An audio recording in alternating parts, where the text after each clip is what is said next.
the comment culture on whatever platform, I'm so glad it didn't exist. And this isn't helpful for anyone coming up now, but I'm glad it didn't exist when I was coming Yeah, up. it was different. Yeah. Oh my Yeah. God, because no one was hearing what I was doing. I was Mhm. already my own worst critic, so I didn't Yeah. need an army of people going, "You Yeah. suck." You stuck. But but Yeah. but and definitely some things can be cringy, and hey, every producer artist has got to develop a sense of taste. That's part of the Mhm. job. So fine, you're allowed to be cringe to a point, and don't release the cringiest stuff. Maybe run it by someone first. I had some really Right, cringy right. stuff that was pointed out to me, and I'm glad it was. In retrospect, I'm glad I didn't release it. That said, that Mhm. mentality is very oppressive when you take it to the natural place it goes as an artist or a creator, where you don't release anything because it's not ready yet. Dude, Mhm.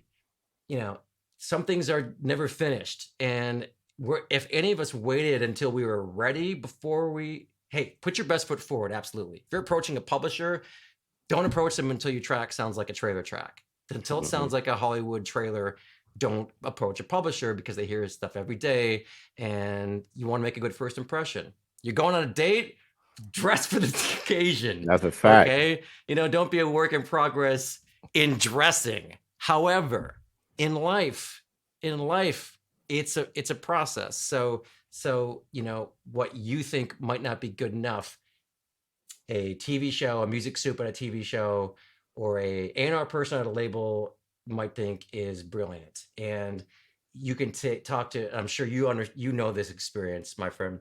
Talk Mhm. to anyone who's been licensing their tracks for a good number of years, and they'll tell you their biggest licensing track, their golden egg from their goose, from their artistic goose, is something they hate, or is like, I can't Yeah. believe that track got licensed. It Yep. blows up in Brazil every December, and I have no idea why they like that track. Meanwhile, the thing that they slaved over and they think is like, I am like, this is my masterpiece, is nothing.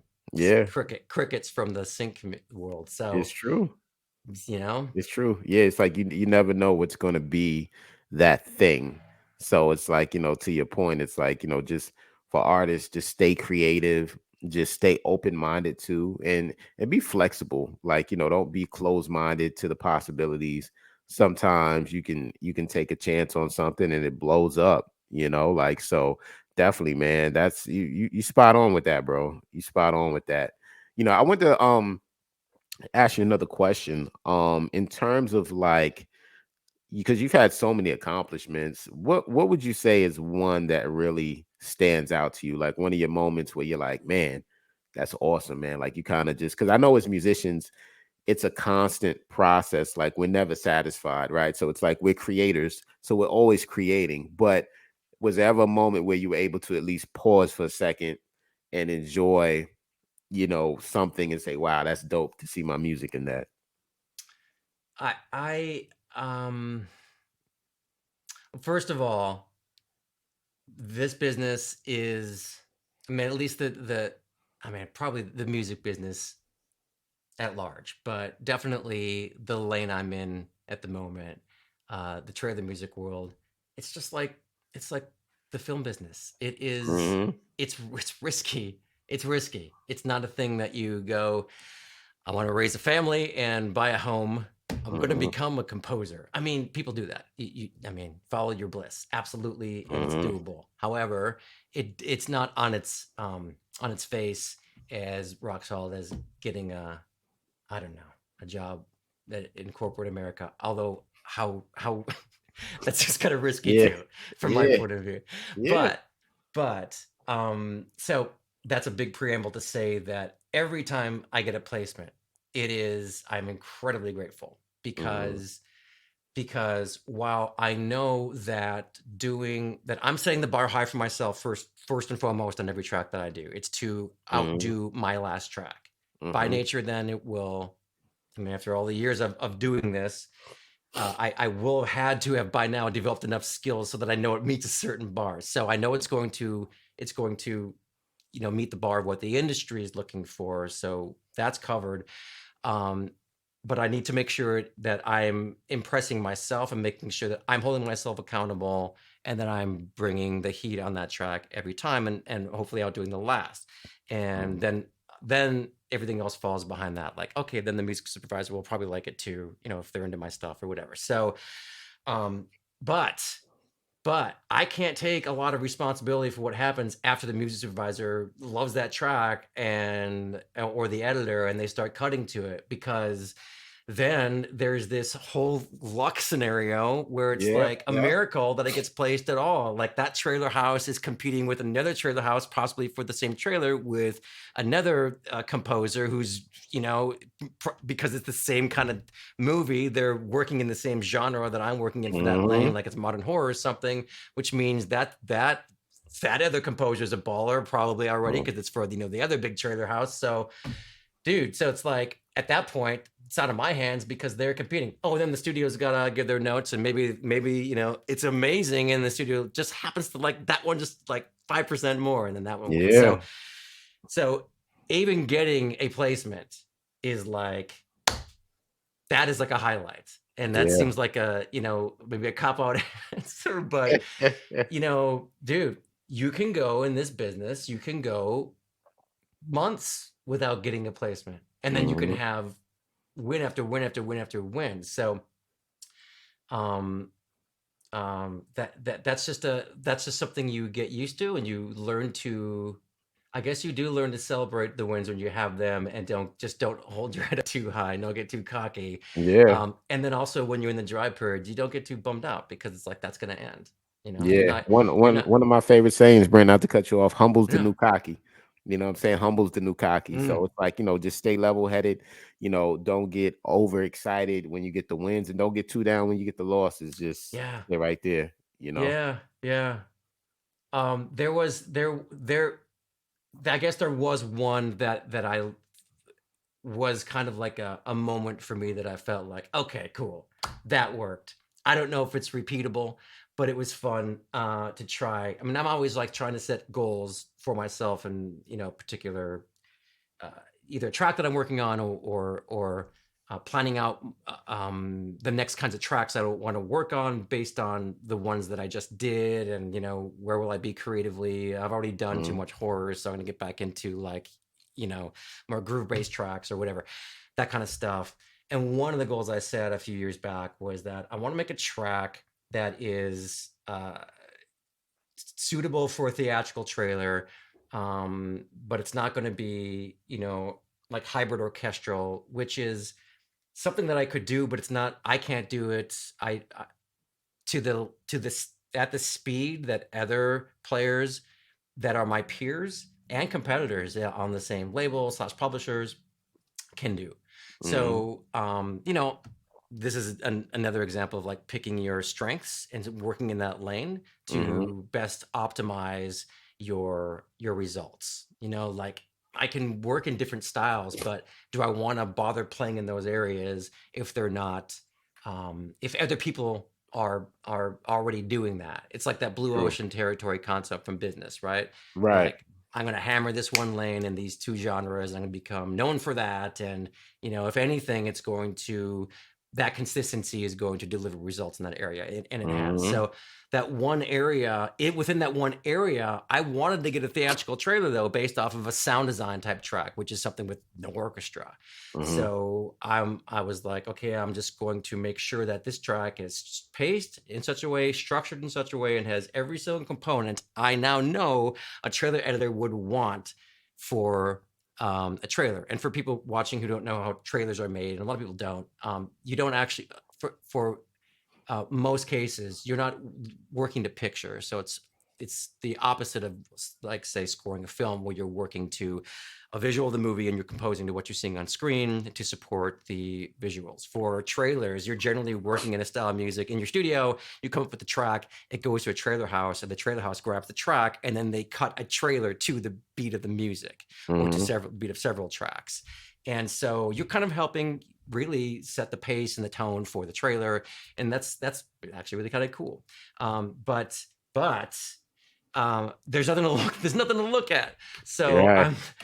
I'm just like, pick the style, pick the genre, make the track, but make sure that it has everything that the trailer editor needs, that they won't need to go outside and grab pieces from a construction kit from some other release, or they won't cut in other composers' work. Not that I have any problems with that. It's just that it was a goal of mine. I want to get the entire trailer. Mhm. And I was able to do that from that track. So it's like setting a target, and then hitting that target was really fulfilling, because it's I can't take, again, complete responsibility for that, because there's a lot of luck involved. I don't know how Mhm. many other trailers were up for that, or were being worked Yeah. on for that same movie. It was Chaos Mhm. Walking, Mhm. that came out in 2021. But one of my tracks was like the whole track for that trailer then. And then after that, I was like, well, I'm gonna try and do that again. And I was able to do it a few more times. But it's also like, it's not a thing you can like, there's not a lot you can like set a target at and bam, you nail that target every time Yeah. you're shooting the shot.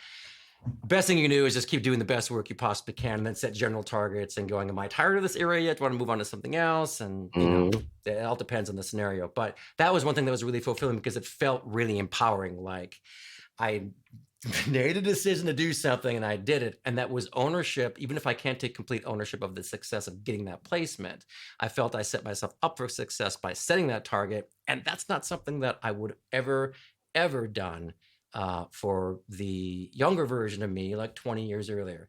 10 years earlier, I wouldn't have done that. Mhm. 5 years earlier than that, I would not have done that. And what makes that really fulfilling and impactful for me is that it was the beginning of my, again, later in life journey, but hey, maybe that's wisdom of age too.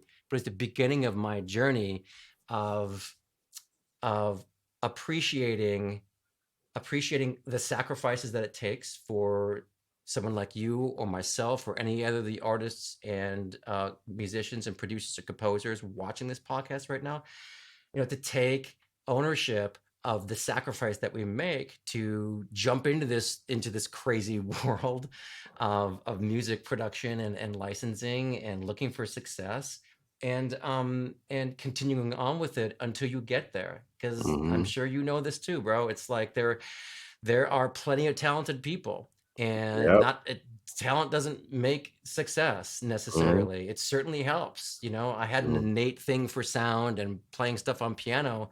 I wasn't a prodigy, but I had an innate thing that I could work with. And for Mhm. quite a lot of years, I watched people who didn't have those innate things have all kinds of success, Oh, just because success. they kept showing up, and because they're like, I'm going to do this. I'm going to do this. No one Yep. told me I can't. I'm going to do Yeah. this. And meanwhile, I'm going, well, no, I mean, I can just do that. It's like, oh my God, I had to get out of my way. It took me so long to get out of my way, but Mhm. I had to figure it out. And that's just an inner journey. And that's just, I'm glad I figured it out, because it was getting kind of getting old.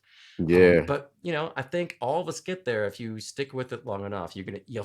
We figure that out. And I think you made a great point, man. I love that. I want to kind of emphasize what you said, to get out of your own way. I think a lot of times, I know so many musicians, man. Like, I can give you a perfect example. One of my dear friends, he knows who he is. He gets in his Well, thank own. you. Sorry. Shout out to you, Brent.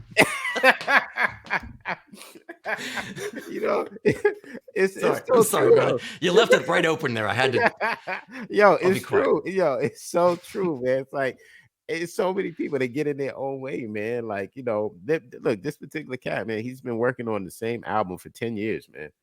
Literally. I was like, I just spoke to him the other day. I was like, are you crazy?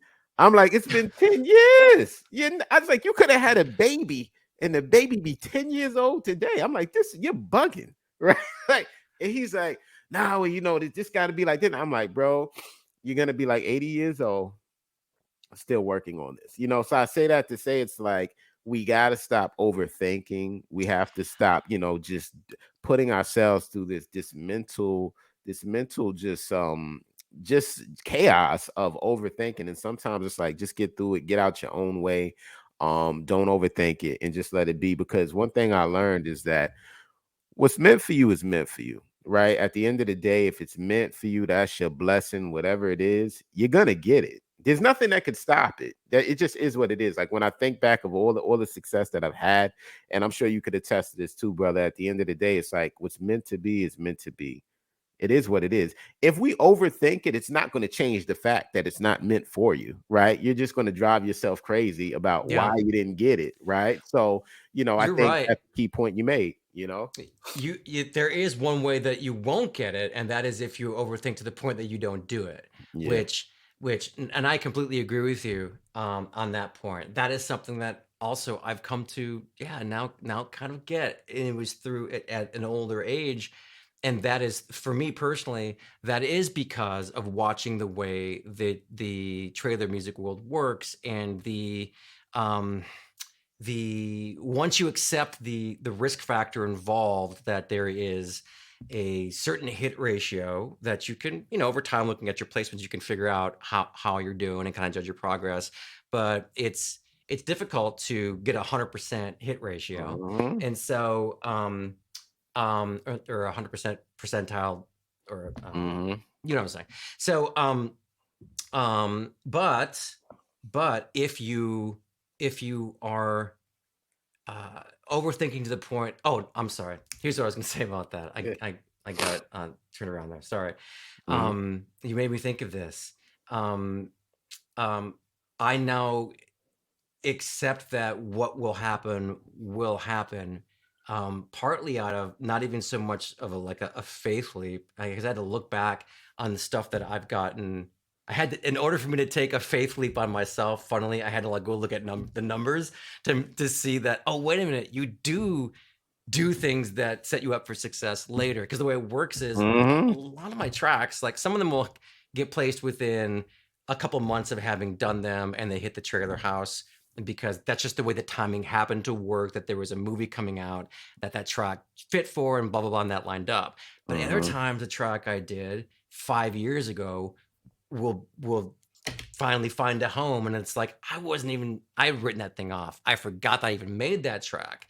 But that Hmm. is an example of planting a seed that just takes 5 years to grow. So, there is no reason to think, like, to back you up here now. For Hmm. me, based on my own history, this is me talking to myself, on all the overthinking. If I'm overthinking about, like, how everything's going to go wrong, why am I not looking back to things I did 5 years ago and go, those things randomly seem to just also hit because you did the work in the past. So why are Hmm. you writing off that that's not going to happen? It happens all the time. So stop Hmm. freaking out, dude. That stuff will happen.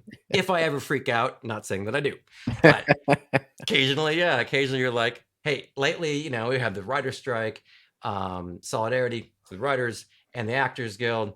And, it's like, that's definitely a lot of people, not their fault, but a lot of people are waiting to get back to work, and so are the writers, and fully in support of all that, by the way. My point, though, is that, it's like, there's going to be an impact. There already is an impact on the music supervision world, for example. A lot of music supervisors are not working. They're in solidarity with, as far as I can tell, Hmm. with those striking. And so it's like, yeah, when stuff like that happens, you gotta, like, you start to get nervous a little bit, like, how's that going to affect my lane or whatever. And hey, even if it did affect your lane, you got to believe that you're going to be fine. You're going to be okay. You're always going to take care of yourself, which is what I say to me, which is another way of showing up for yourself. So I've had to kind of figure all this stuff out. And I know people have been saying this for years, and words like that, and what you just said, what's for you will be for you. And Hmm. that stuff just went right by me for my whole life. A lot of people have said that. And I just wasn't ready to receive that, I guess you would say, because I couldn't wrap my head around it yet. And I'm glad I do now, because it's exhausting to be just in a struggle all the time. And creating art is already a struggle. It's a beautiful struggle. And at the end, you have that success of, I finished it, which is its own, like, momentous occasion, right? Hmm. um so adding more on top of that is just ridiculous. Life's hard for everybody. Everything is Hmm. hard. Nothing is, like, easy. If it is, you have a really weird life, and that ain't gonna last too. So It's a quotable. You have a really weird life. it's uncommon, let's say. Most people are not one percenters, you know what I mean? And they have their own problems. Yeah, Can't yeah. say I empathize, but Hmm. so but it's like, life isn't, easy for anybody in their own ways, and it's relative to each person. But putting aside the actual, like systemic oppression of people's, I'm speaking just about the individual and like, what's my place and so on, what's my thing, what do I find? um there's no, you're not given that answer, you got to figure it out, and you're not owed that answer is what I finally get. Like the universe doesn't owe me that answer. I mean, I do, so get to work. Yeah. you know Yeah. so it feels a lot better to be a little more, what do they say, aligned with Align. the Yeah. Align. with Walking the line. Yeah. yeah, with the concept that that the time that we put in, the time that we put in, the belief that we have, that we hold in ourselves, the showing up for ourselves in our, within the work itself and in other ways to ourselves, will pay off. I mean, Yeah. why won't it's just as likely that it will that it won't. So I guess this Yeah. is for all the people out there, all the people out there who've not heard that, and maybe you're like, that's some armchair philosophy you got to go down there, bro. But That's seriously, it's good. seriously, Yeah. it's like there isn't. I don't have time for negativity or anywhere, in any form anymore. I can't. Like life's too Yeah. short. I get It it now. I get it. Yeah, Um, it doesn't serve you, and I think that's the thing. It's like we're humans. We experience an array of emotions. It could be happy, sad, but to your point, negativity does not serve you. It's like I remember a quote from Gandhi. He was like, anger and hatred is like a burning coal, right? And when you hold on to it, you don't hurt anybody but yourself. So ultimately, it's like people have to come to a point where they realize, all right, I'm either going to be productive or destructive when it comes to myself, right? Do I want to have healthy thoughts, or do I just want to be negative all the time? Negativity consumes you, it's no time for that. Now, brother, with the quotes, you're amazing, man. You also say the best stuff in like 10% of the time that I do, or 1%. Yeah, I now aspire to your model. I'm gonna be like him. Yeah. Yeah, That's really it's well so said, true, man. bro. It's so Dropping the true. Gandhi too, you get 10,000 points. 10,000 points. Hey, What? making That's it just, rain. yeah. There you go. There you go. Yeah, it's so true. It's so true, bro. It's so true, man. Like, you dropped a lot of gems, man. Well, you know what? I got another question for you. Okay. Because we talk about mantras a lot on this show because our podcast, you're familiar with it, bro. Like, we don't just talk about music because at the end of the day, like, we focus on the entire person, right? It's like, musicians are people. We have an array of emotions, and sometimes our emotions can be that much more erratic because we are creatives, right? So it's like we're all over the place. So, we talk about mantras, mind, body, and soul. So, like, minds is like persistence, wisdom, resistance. That's like my favorite mantra just to continue through life, never giving up. So, what is a mantra that you have for yourself that's kind of kept you going throughout the years, man? Yeah, there's a couple. One throughout the years for sure has been, if insert name can do it, I can do it. Facts. And I insert that name, Facts. and it has run the gamut from a peer of mine to Trent Reznor to, and it doesn't have to be in music. I've used this in everything, Oh, every lane of living, whether it's training. Like I'm really into physical fitness now, which I wasn't for so long in my life, and I just never saw myself as a person. Like I wasn't good at sports when I was a kid. I mhm. also didn't really just play them, so maybe I don't know. You never I know. was Never playing on the know. piano and drawing pictures or whatever, so I just didn't have any background in it, but got this into my head that I couldn't do it, whatever. So yeah, then I started. So when I got into that a few years, or like 6 or 7 years ago, I started like following fitness people on this. One good thing about social media, it was like you follow trainers and stuff like that, and yeah, so that was really empowering, and it's how I'm accomplishing like everything. It's so, I've got a name of someone on my wall right now with a paper. Like I've got some morning things that I'm looking at, for like every few months there's a rotation of things that that I want to be top of mind and I look at, you know. Mhm. And so there's one right there. If so and so can do it, I can do it. It's related to a specific and a different thing that I'm working on. That's fire. That's really, really impactful. And then I found that other people use that too. So I that's if anybody here, if you don't do that, do that. Find That's someone that powerful, you bro. see them having success and say if they can do it, you can do it because they can. That's It's a like, fact. think about it. Like when I read that Michael Jordan was it, there was something that I read. I What remember he was reading when it. he was cut from his high school basketball team? Was that it, or?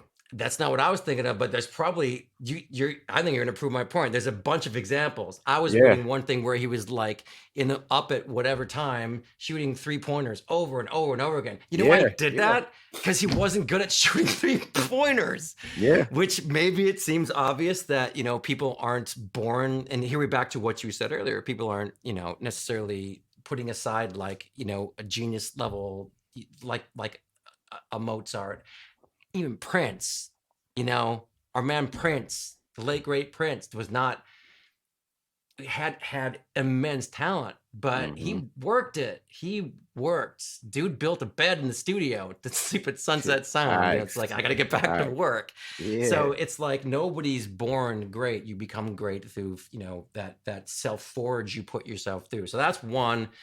The other one, which is more recent, is a list of morning affirmations that I do, which are really helpful for me, and they're related to part of it's the overthinking thing you're talking about. Like, Mhm. you get a lot of great ideas, you want to get stuff done, and you're like, there's this like, you got to. It's helpful to remind yourself, hey, just focus on one thing. It's okay. You don't have to solve every problem at one time. And especially when Mhm. you're running like multiple lanes of your business, and you understand this when you're doing sync licensing, you're running a podcast, whatever Mhm. else that you're doing. I've got several different things going on in addition to my trailer music lane. So it's like there's a lot to manage. It's easy to overthink. It's easy to get overwhelmed. Mhm. So pursuant to that, I have a mantra about overthinking, which is basically don't overthink.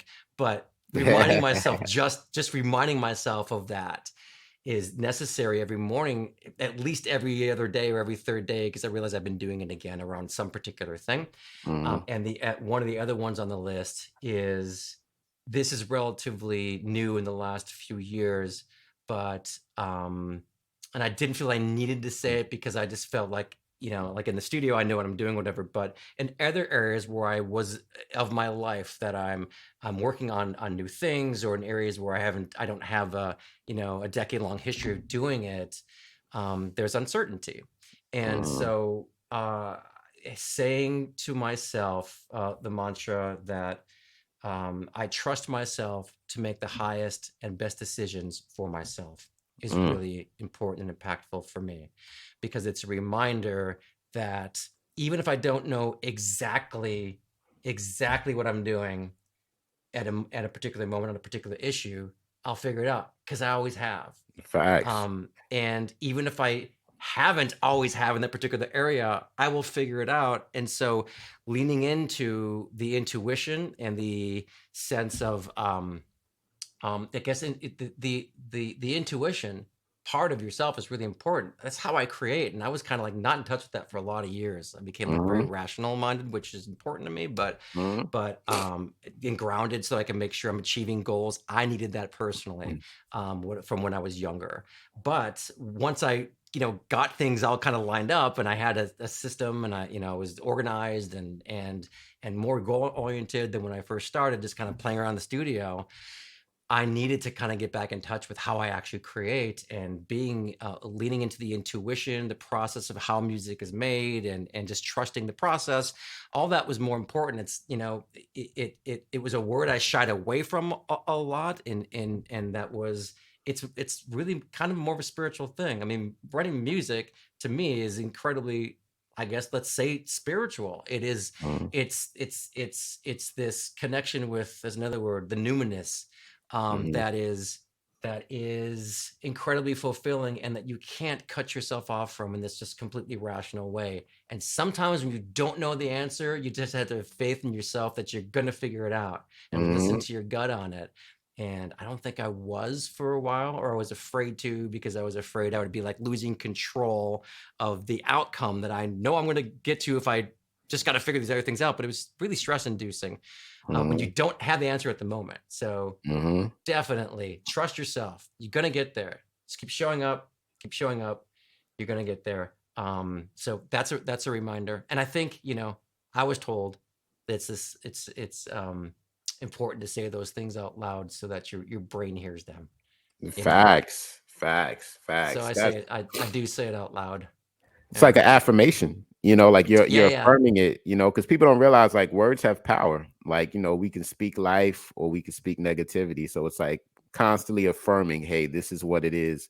This is what I'm going to achieve, not what I might achieve, what I'm going to achieve, like it's what it is.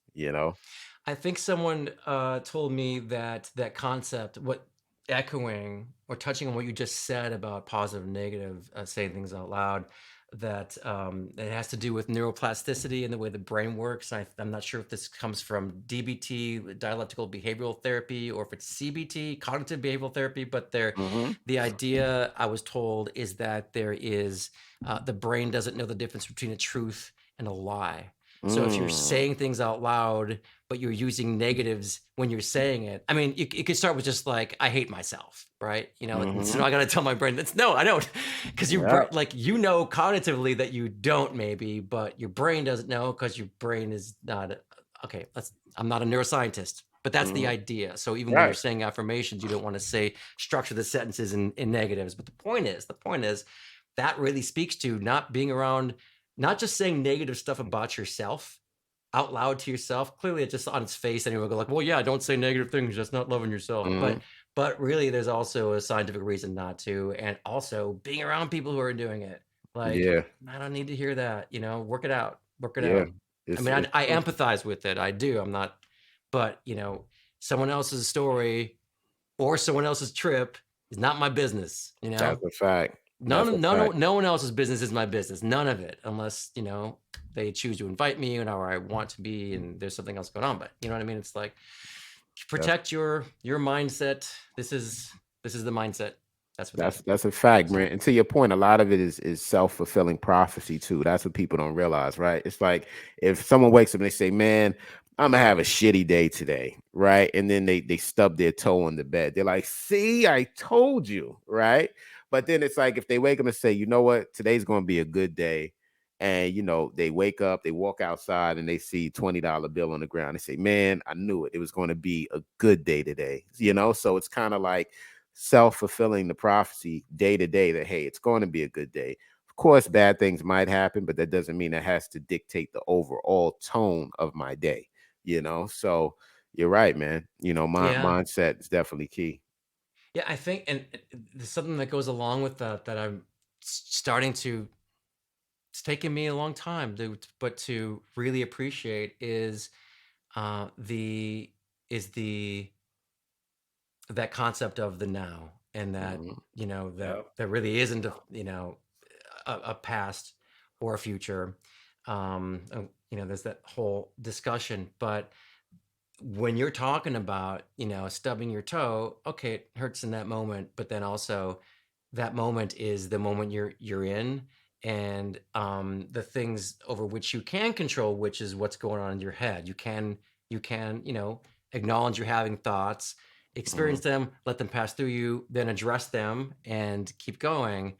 um Protecting your peace, I guess, is another way to say that. Making sure that your perspective you're keeping your perspective positive, because you just said you have control over that, how you interpret Yep. what's going on and how you reacting, how you frame it. Mhm. So uh it's like you could, in 2 hours you could be gone. So I don't, there Facts. just isn't time for like, and when by isn't time, I mean especially after when the pandemic started. For me, like really reevaluating what's important, who's important, how long do we have. I Facts. mean, so Facts. many people are gone now, millions, and that I'm sure none of whom were planning on it, Facts, and brother. we've all lost people at this point, and so it's like it really started with my music, thinking about, I'm spending so much of my time working on this. I have been, of my life, but particularly in the last 7 years on this lane, in order to really build my brand in that side of the business. Um, and it's like, if I'm only looking at what the potential end result of that, like years down the road, like someone said it this way, like if you're always looking at the top of the mountain on your way up to it, you're not experiencing walking up the mountain. The journey. And I Yeah. just, never gave myself the time to even like, I couldn't even imagine like getting down with that idea, because it's like, don't you understand? I have to work, me, and you, and Yeah. this is, I got deadlines and whatever. And it's like I do spend more time now when I'm in the process of doing it, being like, I'm so grateful that I'm doing this. I mean, I've always have Journey. been grateful. However, I've not really enjoyed it. I love listening to my music when it's playing in the theater, and I love listening to my tracks when they're done, because, oh, I did that. Hey, that was cool. I don't remember Mhm. doing that, but the process of doing it is, initially, at least, so the first 3 or 4 hours, awful. It's awful. It's still, Mhm. it's always probably it will never not be, Mhm. but because it's like, let's make the idea. It's not. It's. I'm sure it's like people that are great writers don't write when they're inspired. They always have Yeah. notebooks, and they're sitting down, they're writing, and that's not fun always. So Mhm. for me, for that side of the process. So Yeah. I've starting to now spend a lot more time, or at least some time, acknowledging when I'm doing it, how lucky I am to be doing it at all, that I can still do it, at this point in my life, and that I have something that can not only feed me and sustain me, but physically, but also, dare I say, spiritually. So Yeah. it is the now moments. Here I am doing this thing, and whatever happens at the end, you know, what's, like you said, what's for me will be for me. If this track is going to get placed, it's going to get placed. I'm going to do my best to do it, but I'm certainly going to enjoy the process when I'm doing it, because this is my whole life. That's I don't facts. want to get to the end of it, if I'm lucky enough to be aware that I've reached an end point, and I just don't, suddenly something happens where I don't know it's the end. I Yeah. want to be able to look back and go, that was fun, not, oh my god, I made it through. Yeah. You don't make it through. That is surviving. That is not thriving. And I don't want to survive life. And That's I a don't fact. feel like I was thriving in my attitude. Mhm. Even if I was thriving, I don't think I'm alone in that. So, um, just a word out there for everyone. It's okay. It's Yeah. okay if you're experiencing that too. That's a Just keep fact. doing it. Keep your eye on the ball, as my friend of mine used to That's say. so many gems right there, Brent. So many gems, man. We appreciate you, bro. And I had to bring up the fact too that for those that may not know, my brother Brent will be speaking at the music licensing event that we have next year as well, man. So definitely, tap in, man. Brent's going to be speaking a lot of gems. It's going to be fire. I look forward to We that. just appreciate you, bro. So tell the Thank you. people, how can they tap in with you, whether that be social media, your website, like what are some outlets that they could connect with you, brother? Yeah, you can go to my website, brentdanielsmusic.com. It's my name with the word music. Mhm. All my socials are listed at the top of the page there, and you can check out some of my work there as well. And IG, and some of the other ones, it's at Brent Daniels, or at Brent Mhm. Daniels Music. But probably just go to my website, and you can email me from there as well. Dope, dope, man. Well, look, we appreciate you, bro. This was fire, man. You're like, dropping gem after gem, man. We in here in the jewelry store, you know. We were digging for gems, like my IG meme. And I gotta tell you, it's been an honor to be here with you. You were dropping the succinct gems. I love that. Thank you so much, man. I'm looking forward to that conference, and I wish you all the best, luck, success, and everything you in your empire of all your things gone. It's so cool. And thank you for this. Thank you for including me tonight. Look, This was amazing. anytime, brother. We appreciate you, man. Like, yo, we appreciate you, man. We're gonna continue to build as always, man. And shout out to you. Shout out to the listeners, as always, man. Appreciate y'all tapping in with us as always. And until next week, peace.